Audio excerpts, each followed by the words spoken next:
आज हम लोग समझेंगे सेमी ऑटोमेटिक वॉशिंग मशीन के बारे में। ठीक है, जैसा कि हम आप लोगों को बता चुके हैं, सेमी ऑटोमेटिक वॉशिंग मशीन हमारा दो सिस्टमों से मिलकर कार्य करती है, एक इलेक्ट्रिकल सिस्टम, दूसरा मैकेनिकल सिस्टम। ठीक है, तो मैकेनिकल सिस्टम किसे कहेंगे, इलेक्ट्रिकल सिस्टम किसे कहेंगे, और मैकेनिकल सिस्टम के अंतर्गत आने वाला पार्ट कौन कौन सा है, उन सारी चीजों को आज समझेंगे। ठीक है, तो देखिए सबसे पहले हम आपको बताए थे, ये हमारा पूरा बॉडी हो गया, इसी को हम लोग कैबिनेट बोलते हैं। ठीक है, ये जो आगे का पोर्शन आप देख पा रहे हैं, पूरा आगे का भाग है, इसी को बोलते हैं कैबिनेट। तो इलेक्ट्रिकल सिस्टम और मैकेनिकल सिस्टम, मैकेनिकल सिस्टम में वह सारे भाग आते हैं जिन सारे भागों में हम इलेक्ट्रिक का संचार नहीं देते हैं, यानी इलेक्ट्रिक का सप्लाई नहीं देते हैं। ठीक है, और इलेक्ट्रिकल सिस्टम के अंदर में वह भाग आता है जिसके अंदर हम इलेक्ट्रिक की सप्लाई देते हैं। ठीक है, तो पहले हम उन सारे भाग को समझेंगे जिसमें क्या इलेक्ट्रिक की सप्लाई नहीं देते हैं। ठीक है, तो चलिए समझिए। देखिए सबसे पहले ये हमारा मेन बॉडी हो गया, जो कि जिसको हम लोग कैबिनेट बोलते हैं।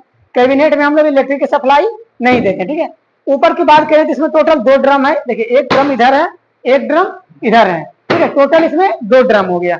एक होता है बास ड्रम, एक होता है स्पिन ड्रम। ठीक है, एक होता है बास ड्रम, एक होता है स्पिन ड्रम। तो देखिए जिस साइड में हम लोग कपड़ा धोते हैं, ठीक है, जिस साइड में कपड़ा को धोते हैं उसे बोलते हैं बास ड्रम, और जिस साइड में कपड़ा सुखाते हैं उसे क्या बोलते हैं, स्पिन ड्रम। ठीक है, तो इसमें दो भाग हो गया, एक इधर एक इधर। तो जो ड्रम बड़ा होता है उसे हम लोग बास ड्रम के नाम से भी ऐसे भी जानते हैं, अगर लिखा हुआ नहीं है तो। जो ड्रम बड़ा हो, जिसमें पल्स हीटर लगा हुआ होता है, वही हमारा होता है बास ड्रम।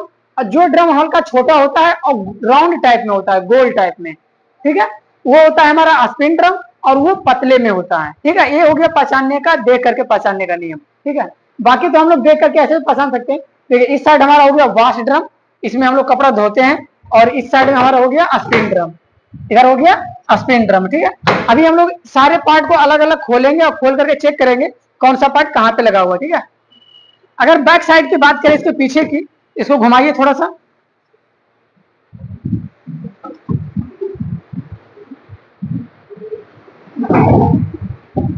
देखिए ये इसका बैक साइड हो गया। ये आगे वो था फ्रंट साइड में, जो कि आगे की साइड था, ये इसका बैक साइड हो गया पीछे की साइड में। अब पीछे की साइड में जो भी स्क्रू लगा हुआ, स्क्रू को खोलेंगे तो ये पीछे का एक कवर लगा हुआ है, तो यहाँ पे एक स्क्रू लगा हुआ है, इस स्क्रू को खोल करके निकाल लेंगे। यहाँ से स्क्रू निकालने के बाद में इसका ढक्कन निकल गया। ये सारे सिस्टम हमारा मैकेनिकल में ही आएगा, जो भी इसका कवर है, जो भी ढक्कन है, सारा मैकेनिकल सिस्टम में आएगा। ठीक है, देखिए ये पीछे का कुछ भाग है, पीछे से में आप देख पा रहे होंगे, यहाँ से देखिए बिल्कुल आसानी से आपको दिखाई देगा कि इसमें दो ड्रम दिख रहा है ना। देखिए यहाँ से गैप है ना बीच से, ये अलग ड्रम है, ये अलग ड्रम है। ये हो गया हमारा बास ड्रम, बताए थे बास ड्रम बड़ा होता है। ये हो गया स्पिन ड्रम, जो कि पतले में है, छोटे में है। ठीक है, देख करके पहचान गए पीछे से भी। दूसरी बात है, देखिए बास ड्रम के साथ में हमारा गियर बॉक्स लगा होता है। बास ड्रम के साथ में क्या लगा होता है, गियर बॉक्स लगा होता है, और बेल्ट से हमारा मोटर से बेल्ट लगा हुआ था गियर बॉक्स के बीच में। ठीक है, यहाँ पे बेल्ट लगा हुआ है, इससे भी पता चल गया कि हमारा बास ड्रम हो गया पीछे से। और देखिए पीछे से ही हमें पता चल रहा है ना, स्पिन ड्रम के साथ में सीधा स्पिन मोटर के साथ में डायरेक्ट पुल्ली लगी होती है, तो डायरेक्ट पुल्ली यहाँ पे लगी हुई है, तो ये हो गया स्पिन ड्रम। ठीक है, और आगे की बात करें, देखिए ये हमारा होता है ओवरफ्लो पाइप, जो लिखा है ना आपको, मैकेनिकल सिस्टम में भी आएगा ओवरफ्लो पाइप। तो ये हमारा होता है ओवरफ्लो पाइप। ये पाइप है जो कि पानी भर जाने के कारण से ज्यादा पानी हो जाएगा बास ड्रम में, तो पानी ओवरफ्लो होकर के आएगा, फिर से ये पाइप आकर के यहाँ पे मिलेगा क्लॉक में। ठीक है, यानी इसको वाल्व भी बोलते हैं। पूरा ड्रेन सेट है, ड्रेन वाल्व है ये पूरा। ठीक है, पानी निकलने वाला जो वाल्व होता है। देखिए यहाँ से बास ड्रम निकल रहा है ना, बास ड्रम का भी पानी आ रहा है इसी वाल्व में, और ये स्पिन ड्रम हो गया। तो स्पिन ड्रम में कपड़ा सुखाएंगे, तो स्पिन ड्रम का जो भी पानी रहेगा वो भी निकल के किस में आएगा, इसी वाल्व में आएगा। और यहाँ से एक पाइप लगाएंगे जो कि ड्रेन पाइप होती है, उस पाइप को लगा करके पानी को बाहर निकाल लेंगे। ठीक है, तो यहाँ पे दोनों ड्रम का पानी किस में आ रहा है, इस कॉक में आ रहा है, यानी कि इस वाल्व में आ रहा है। ठीक है, ड्रेन वाल्व में आ रहा है। अब देखिए ये भी हमारा मैकेनिकल सिस्टम ही आएगा, क्यों, क्योंकि इसमें कोई भी इलेक्ट्रिक का संचार नहीं होता है, इलेक्ट्रिक का सप्लाई नहीं देते हैं। समझिए यहाँ पे देखिए, अब इसको जब हम लोग खोलते हैं, अगर ये लगा होता है तो इसके बीच देखिए एक रस्सी लगा हुआ है, ये रस्सी जो है ना, ये रस्सी इससे कनेक्टेड होता है। रस्सी भी छोटा है, ये रस्सी क्या होता है, इससे कनेक्टेड होता है। जब वहां से पानी को ड्रेन करते हैं तो यहाँ ये वाला स्प्रिंग ऊपर उठेगा, पानी यहाँ से निकल जाएगा। अब जब ये नीचे रहेगा तो क्लॉक यहाँ पे बंद रहेगा, तो पानी बाहर नहीं निकलेगा। इसको आप यहाँ से ऐसे खोल सकते हैं, इसको देखिए यहाँ से ऐसे खोल लेंगे, ये बाहर निकल गया। यही जो था स्प्रिंग आपका दबा करके रखे हुए था। ठीक है, ये स्प्रिंग क्या था, इसको दबाए हुए था यहाँ पे। ठीक है, अब ये स्प्रिंग और ये रबर कभी कभी खराब हो जाता है या इसके बीच में कचरा के फंस गया है तो क्या होगा कि हम ड्रेन नहीं भी करेंगे फिर भी पानी हल्का हल्का लीक कर रहा है, तो लीक कर रहा है पानी, तो यहाँ से इसको चेक कर लेंगे। ये मैकेनिकल सिस्टम वाला भाग है, कोई भी इलेक्ट्रिकल सप्लाई इसमें नहीं दिया जाता, ठीक है। इसको निकाल के यहाँ से चेक कर लेंगे और अगर कचरा है तो साफ उफ करके फिर से इसको लगा सकते हैं, चेंज करना हो तो चेंज कर सकते हैं, ठीक है। फिर इसको लगाना हो सेम प्रोसेस बस वैसे ही रखेंगे। देखिए स्प्रिंग जो है यही स्प्रिंग नीचे इसको दबा रहा है, ठीक है। इसको दबा करके फिर इसको अच्छे से टाइट कर देंगे, ये टाइट हो जाएगा। देखिए यहाँ पे ये टाइट हो गया, ठीक है। तो ये सब मैकेनिकल सिस्टम का भाग हो गया। एक होता है स्टैंड व्हील, ठीक है। स्टैंड व्हील उसको बोलते हैं जिसपे हम लोग मशीन को रखते हैं, ठीक है। देखिए यहाँ पे स्टैंड व्हील होगा, एक स्टैंड व्हील लेके आ जाइए। देखिए यही होता है इसका स्टैंड, ठीक है। इसी पे हम लोग वॉशिंग मशीन को रखते हैं। तो देखिए 4 कॉर्नर बना हुआ है ना, एक इधर एक इधर एक इधर एक इधर, ठीक है। चारों कॉर्नर पे इसको उठा करके रख देंगे तो ये स्टैंड पे रखा जाएगा, ठीक है। तो ये होता है स्टैंड वॉशिंग मशीन को रखने के लिए, ठीक है। इसी को बोलते हैं स्टैंड व्हील। इसी में भी बहुत सारा अलग अलग नियम। जगह आप चक्का वाला लेना चाहेंगे तो देखिए यहाँ पे कोई चक्का लगा हुआ नहीं है, ये सिर्फ रखने के लिए है। अगर आप चक्का वाला लेंगे तो यहाँ पे चक्का लगा हुआ मिलेगा, उसमें एडजस्टेबल भी रहेगा, घटा या बढ़ा सकते हैं, यानी जितना आपको चाहिए उतना एडजस्ट भी कर सकते हैं, ठीक है। ये बिना चक्का वाला है तो बिना चक्का वाला ये मिलेगा आपको, ठीक है। तो इसमें दोनों आप लगा सकते हो जो भी आपको जरूरत हो। कोशिश करें वॉशिंग मशीन के साथ में बिना चक्का वाला ही लगाएं, क्योंकि इसको इधर उधर ज्यादा लेके जाना नहीं होता है और इसको मेन होता है कि बैठे हुए होना चाहिए, क्योंकि जितना अच्छे से जमीन को पकड़ करके बैठेगा उतना ये वाइब्रेशन कम करेगा, हिले डुलेगा कम, ठीक है। क्योंकि कपड़ा जब डालने के बाद हम लोग स्पिन करते हैं ना तो मोटर जब घूमती है और ड्रम को जब घुमाती है मोटर तो इधर उधर कंपन ज्यादा होता है, ठीक है। तो जब चक्का पे रहेगा तो इधर उधर घूमने का डर ज्यादा रहता है, ठीक है।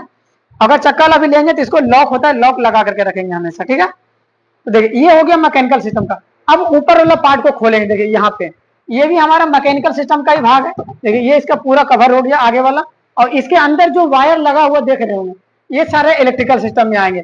जिन जिन चीजों में इलेक्ट्रिकल संचार जा रहा है, जैसे कि यहाँ पे बात करें तो ये आपका टाइमर हो गया, इसी में आपका ये वॉच टाइमर है, इसी में सेलेक्टर स्विच लगा हुआ, ठीक है।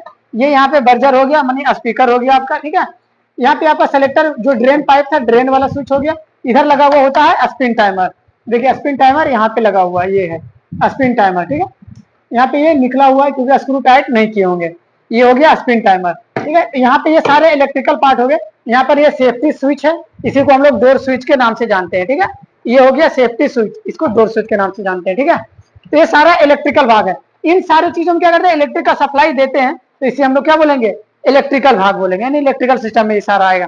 और इलेक्ट्रिकल सिस्टम में और बात करें, देखिए नीचे आपका मोटर हो गया, जो स्पिन ड्रम के साथ लगा हुआ उसे हम लोग स्पिन मोटर बोलते हैं, जो वाश ड्रम के साथ लगा हुआ उसे हम लोग वाश मोटर बोलते हैं, ठीक है। और इसको चलाने के लिए, दोनों को चलाने के लिए एक होता है कैपेसिटर, जो कि इसको रनिंग कैपेसिटर को बोलते हैं, क्या बोलते हैं, रनिंग कैपेसिटर, ठीक है। और इस कैपेसिटर से देखिए टोटल 4 वायर निकला हुआ है, 4 वायर निकला हुआ, इसका मतलब दोनों मोटरों के लिए अलग अलग 2-2 वायर होगा। 2 वायर है रनिंग कैपेसिटर के लिए, स्पिन मोटर के लिए, और 2 वायर है आपका वाश मोटर के लिए, ठीक है। यानी दोनों मोटरों के लिए एक ही में है, ठीक है। देखिए इसमें मान भी अलग अलग लिखा हुआ मिलेगा, देखिए 6+8 MFD, 6+8 है, मतलब 6 है जो कि आपका स्पिन मोटर के लिए है, 8 जो है वो वाश मोटर के लिए है, ठीक है। तो ये 2 कैपेसिटर वाला है, तो इसीलिए ये कंबाइंड कैपेसिटर आता है, दोनों मोटरों के लिए एक ही कैपेसिटर, ठीक है। तो ये कैपेसिटर भी आपका इलेक्ट्रिकल सिस्टम में आएगा, ठीक है। अब इसी में बात करें अंदर में, तो देखिए स्पिन मोटर के साथ में आपका यहाँ पे ब्रेक डिस्क लगा हुआ है, देख रहे हैं यहाँ पे अंदर में ये जो प्लेट है ये ब्रेक डिस्क वाला प्लेट है, और ब्रेक डिस्क के प्लेट के आगे ये लगा हुआ जो कि ब्रेक शू होता है, ठीक है। ये हो गया ब्रेक डिस्क जिसपे ब्रेक जाकर के लग रहा है, और जो ब्रेक लग रहा है जो यहाँ पे मिट्टी वाला देख रहे हैं प्लास्टिक वाला, ये ब्रेक शू हो गया, और जिसपे ब्रेक टाइट किया हुआ है ये हो गया ब्रेक प्लेट, ठीक है। ये तीनों एक दूसरे के पूरा के तीनों एक ही जगह पे है, सबसे नीचे ब्रेक प्लेट, फिर ये ब्रेक शू, फिर नीचे ब्रेक डिस्क जो गोल वाला है, ठीक है। ये तीनों एक साथ में यहाँ पे लगा हुआ है। अब ये हो गया, देखिए मोटर के नीचे लगा हुआ है एक स्प्रिंग, इसी को बोलते हैं बैलेंसर स्प्रिंग, इसी पे मोटर कसा हुआ है, इसमें टोटल 3 स्प्रिंग लगा हुआ है, ठीक है। तीनों स्प्रिंग पे ही मोटर हमारा टाइट किया हुआ है, इसे क्या बोलते हैं, बैलेंसर स्प्रिंग। इस स्प्रिंग को अगर खोलना हो तो मोटर को निकालेंगे और यहाँ से स्क्रू को खोलेंगे, ये स्प्रिंग को ऊपर तरफ से निकाल लेंगे, ठीक है। नीचे लॉक लगा होता है वो वहां भी हमको दिखाएंगे, ठीक है। अगर हम इस साइड बास साइड की बात करें तो देखिए इधर हो गया बेल्ट यानी पट्टा, इसको बोलते हैं, जो कि बास मोटर से लेकर के गियर बॉक्स पे चढ़ा हुआ है, ठीक है।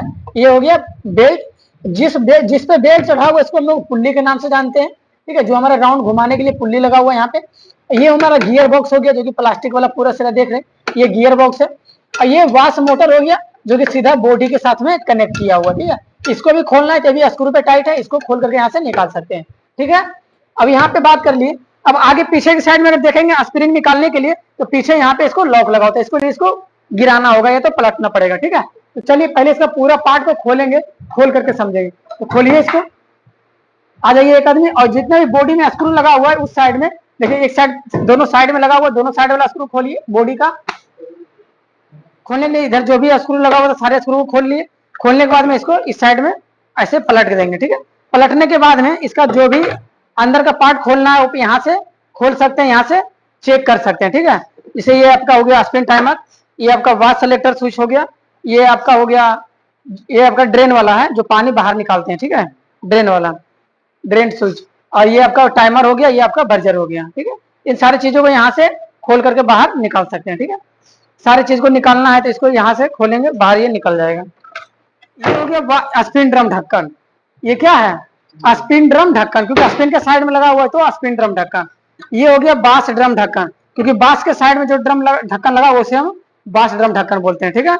इसको निकालना हो तो खींच करके बाहर सीधा निकाल सकते हैं, लॉक पे फंसा हुआ होता है, लेकिन यहाँ से इसको निकाल देंगे, निकल जाएगा, बाहर निकल गया। ये वाश ड्रम में दिखा दीजिए, यहाँ पे देखिए वाश ड्रम में यहाँ पे आपका ये हो गया वाश ड्रम, जिसमें बताते पल्स हीटर लगा हुआ होता है। जिसमें पल्स हीटर लगा हुआ वो हमारा वाश ड्रम। देखिए स्पिन ड्रम में कोई भी पल्स हीटर लगा हुआ नहीं है, ठीक है। ये गोल ड्रम है जो कि स्पिन ड्रम है, ये इधर वाश ड्रम है जो कि चौकोर में आपका आएगा। और ये देख करके पहचान रहे हैं स्पिन ड्रम और वाश ड्रम। ये स्पिन ड्रम का ढक्कन हो गया दोनों, इधर वाश ड्रम का ढक्कन था। इसको खोलेंगे, यहाँ पे लगा हुआ है फिल्टर जो कि वाश फिल्टर के नाम से जाना जाता है या तो फिल्टर के नाम से जाना जाता है, ठीक है। तो वाश ड्रम में लगा होता है एक छोटा फिल्टर, वही यहाँ पे ये फिल्टर हो गया, ठीक है। ये ओवरफ्लो पानी वाला हो गया। यहाँ पे देखिए ओवरफ्लो का पाइप ये लगा हुआ है ना, जैसे ड्रम में पानी इतना होगा यहाँ से फिर ओवरफ्लो से होकर के पीछे से पानी निकल जाएगा, ठीक है। अब ये पूरा कैबिनेट है इसके साथ में। अगर इसको खोलना है, पल्स हीटर निकालना है, पल्स हीटर निकालने के लिए देखिए यहाँ से इसको खोलेंगे। ये पल्स हीटर खोलने के लिए वहां से उसको खोलिए, स्क्रू ड्राइवर लीजिए, अति टेस्टर लीजिए छोटा वाला,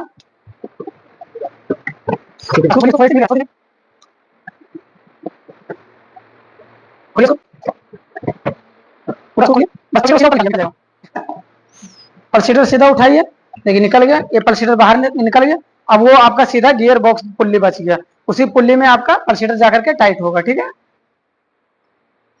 बताइए कभी कभी देखिए यही जो गरारी बना हुआ है ना, इस पल्सीटर के बीच में देखिए एक गरारी बना हुआ है ना, अगर ये गरारी कभी कभी होगा कि फ्री हो जाएगा, मतलब ये कभी ज्यादा कपड़ा डाल दिए, लोड हो गया ज्यादा, तो ये जब फ्री हो जाएगा ना, यानी सारा गरारी कट गया, तो क्या होगा, खाली मोटर तो घूमेगा लेकिन ये रुका हुआ वहीं पर आ जाएगा, ये घूमेगा नहीं।